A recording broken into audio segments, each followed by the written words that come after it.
Hi everyone, my name is Sally Jacobson. I'm going to read a story from the Bible today for you. This story is called God Sends Help. It's from Acts 1 to 5 and John 15 in the Bible. Jesus' friends and helpers were huddled together in a stuffy upstairs room. Even though it was sunny outside, the shutters were closed. The door was locked.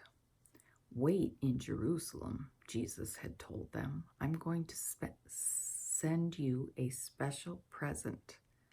God's power is going to come into you. God's Holy Spirit is coming." So here they were, waiting.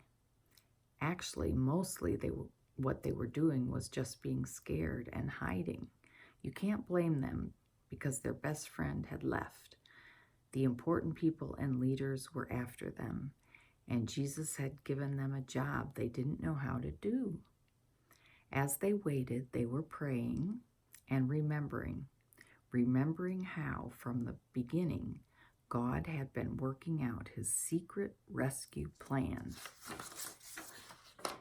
Suddenly, a strong wind filled the little room, whistling through the walls, rustling the straw on the floor, and there on everyone's heads, shining in the gloom, were flickering flames, fire that didn't hurt or burn.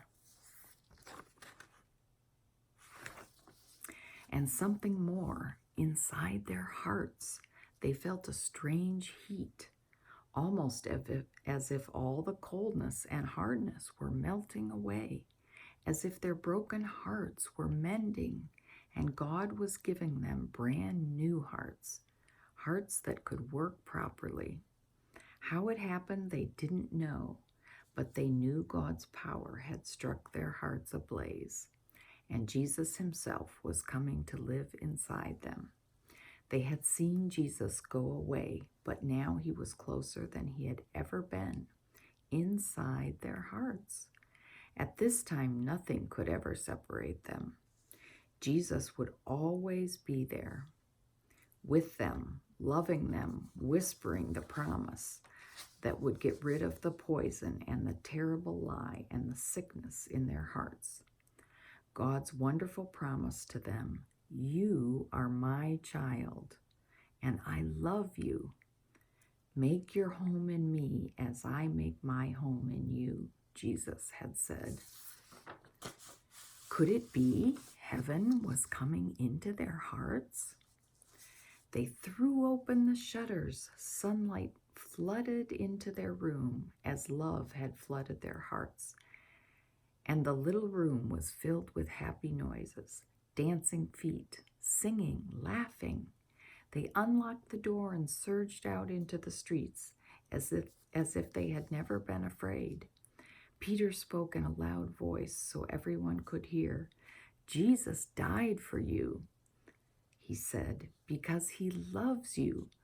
But God made him alive again. He rescued you." People stopped and listened. The words sank down deep into their hearts and worked like medicine that makes you well, like the antidote to a deadly poison, like a kiss that wakes you from a deep sleep. "Stop running away from God," Peter said. "Run to him instead, so he can love you and make you free."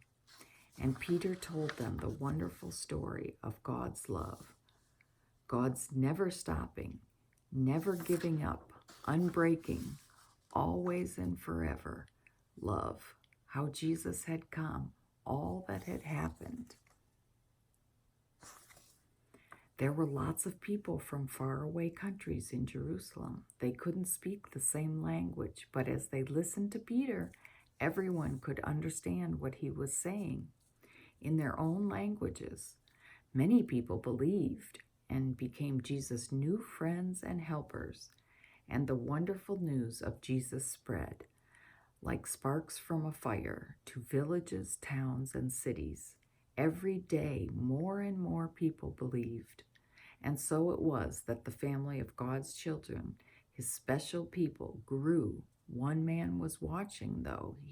It was Saul. He said, "I'll stop this." But this was God's plan, and nothing in all the world would ever be able to stop it.